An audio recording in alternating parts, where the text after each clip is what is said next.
No Jornal do Investidor de hoje a gente vai falar sobre o Nubank, que foi cancelado depois de um story no Instagram, a política de dividendos da Petrobras, a reação do mercado depois do anúncio que a Selic manteu ontem e um monte de gente não entendeu a piada do manteu, o Trump apoiando o Bitcoin e como também fica a situação da Sabesp nessa novela aí de privatiza, não privatiza.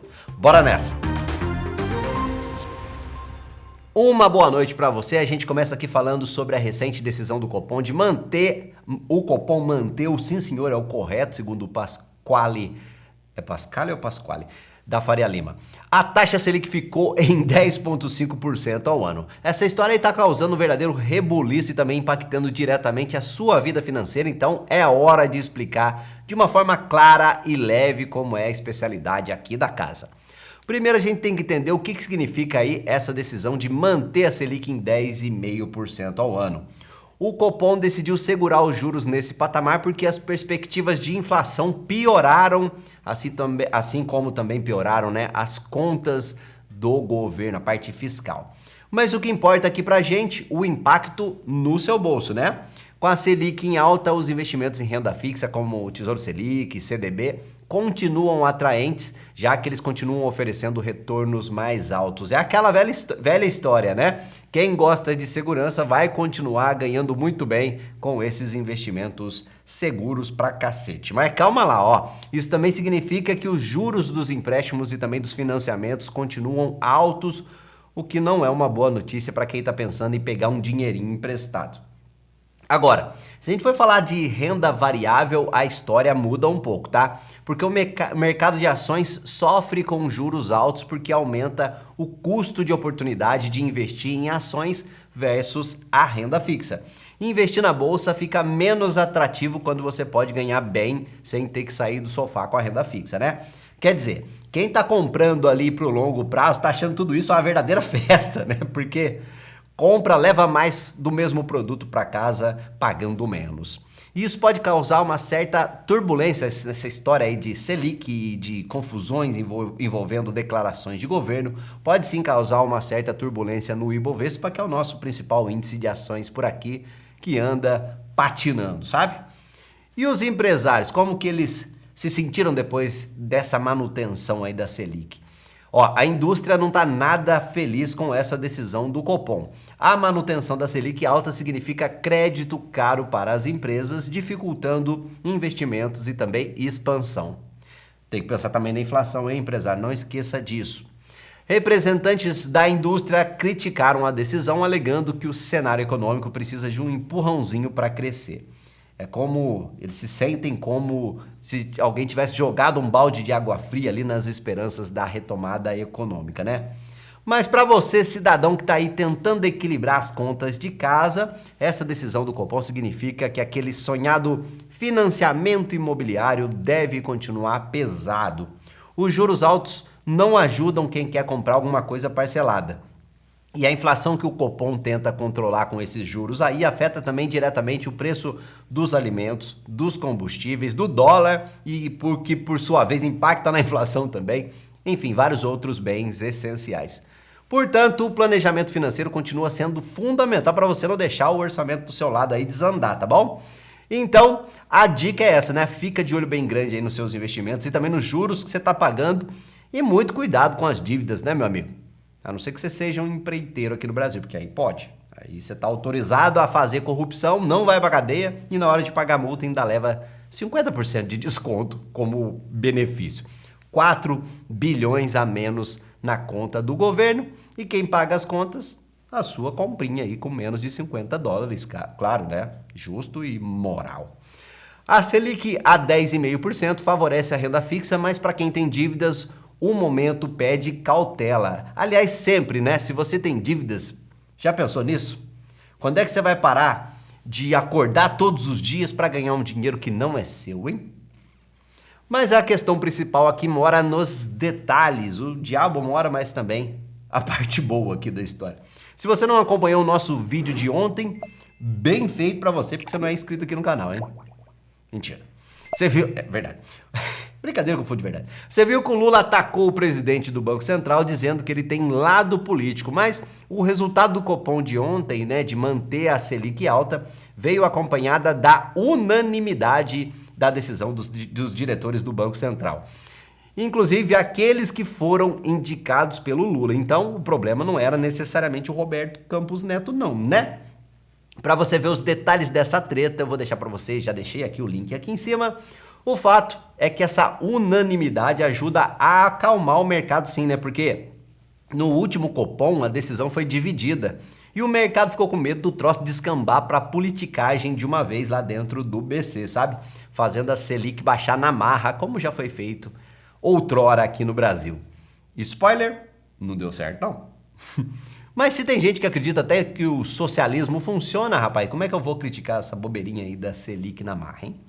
Bitcoin vira arma política entre o Trump e o Biden nas eleições. E o que o Bitcoin tem a ver com disputa presidencial americana? Muito mais do que você pode pensar. O Trump usou a sua rede social, que ele tem uma para chamar de dele, para criticar o Biden e defender a mineração de cryptos. Segundo ele, as restrições do governo Biden só ajudam países como a Rússia e a China, além da esquerda comunista radical. Mas e aí, como é que isso impacta a sua vida financeira? Se você investe em bitcoins e outras criptos, pode sim ser um bom sinal, porque quem poderia imaginar que depois de até os bancos se renderem aos poderes do Bitcoin, agora os políticos também estão nessa página, hein? A discussão esquentou depois que o Biden deu um ultimato a uma mineradora de Bitcoin chinesa nos Estados Unidos, pedindo que eles vendam as suas terras por preocupações de espionagem. Por fim, meu amigo, o que tudo isso nos ensina? Que o mundo das criptomoedas não é só sobre investimentos e tecnologia, mas também sobre política e poder. E se você não investe ainda em Bitcoin, eu quero saber uma coisa, você está esperando o quê, hein? No link da descrição eu tenho para você uma baita de uma ajuda, um empurrãozinho, que é um empurrãozão, né? São até $600 de desconto nas taxas, mas só pelo nosso link, tá? Para você abrir a sua conta na Binance. E como é gratuito, não tem nem motivo para você não abrir. Fala verdura. Link na descrição, clica lá e me agradece depois. Nubank enfrenta boicote após publicação polêmica da fundadora. E o Nubank, né, que quando contratou a Anitta foi cancelado pela direita. E não é que agora a esquerda também quer cancelar um banco? Tudo começou quando a cofundadora, a Cristina Junqueira, postou nos stories do Instagram agradecendo um convite do Brasil Paralelo, uma produtora de conteúdo associada a pautas de direita. E isso gerou um boicote de alguns usuários, digamos, mais sensíveis do banco, com muita gente cancelando as suas contas e também compartilhando a decisão nas redes sociais. E o que o Nubank disse sobre isso? O banco soltou uma nota negando qualquer parceria com a Brasil Paralelo e afirmou que não tolera atividades ilícitas e discriminatórias. Eles também destacaram que mantém uma postura apartidária. Mas e aí, o que isso significa para você, investidor ou cliente do Nubank? Absolutamente nada. Diferente da lacração da internet, o que importa no mundo de verdade, no mundo real mesmo, sabe? Aquele onde a gente tem boleto para pagar, são os números. E os lucros dos caras vêm crescendo absurdamente. Não tanto quanto o valuation da empresa na bolsa, né? Esse sim, mais em alta do que a onda de cancelamentos dos dias de hoje. Nos últimos 5 dias, a cotação não tá nem aí com esse negócio de cancelamento, né? Subiu 2,2%. Cancelamentos à parte. E a Petrobras e o governo chegaram a um acordo sobre a política de dividendos. A Magda Chambriard, que é a presidente da estatal, confirmou que a política de pagar 45% do fluxo de caixa livre em dividendos vai continuar, sim senhor.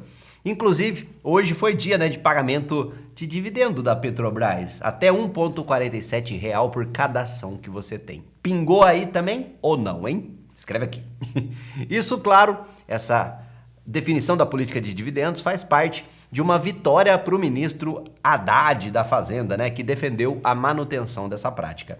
E você deve estar se perguntando, mas o que isso tem a ver comigo? Bom, se você for acionista da Petrobras, isso pode sim ser uma boa notícia. Significa que você vai continuar recebendo uma grana bacana na forma de proventos, que é uma boa jogada, né, para quem gosta das vacas leiteiras da bolsa. Até porque a União, o governo é o principal acionista e também é beneficiário dessa grana aí. Portanto, por mais que o governo critique o tal mercado, grana pingando na conta é bom demais para qualquer ideologia que diga o contrário, você não acha? Ainda mais nessa época de vacas magras, né, em que o governo busca fontes de receita para fechar o fiscal sem ter que cortar despesas. Agora vamos combinar que nem tudo são flores, né? A continuidade dessa política de dividendos pode limitar os investimentos da Petrobras em novas tecnologias e expansão. E isso pode ser sim um problema a longo prazo, tanto para a empresa como também para a economia como um todo. A ver. Agora eu quero falar da Sabesp, que está na boca do povo com essa história aí de privatização. Recentemente, a empresa concluiu um acordo com credores para facilitar o processo de venda, deixando a galera da finança em polvorosa. Mas, surpreendentemente, as ações da Sabesp caíram mesmo com esses avanços.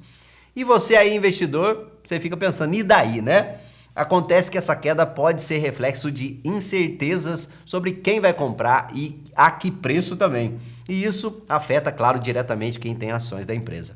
Outro ponto importante aqui é como que essa privatização pode mexer no seu bolso.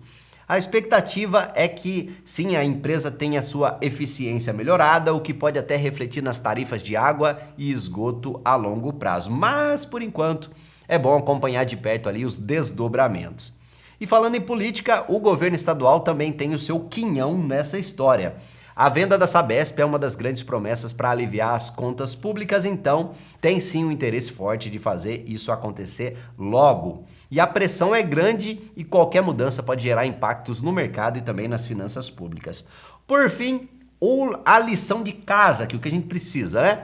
A privatização é um processo muito complexo, né? Cheio de altos e baixos.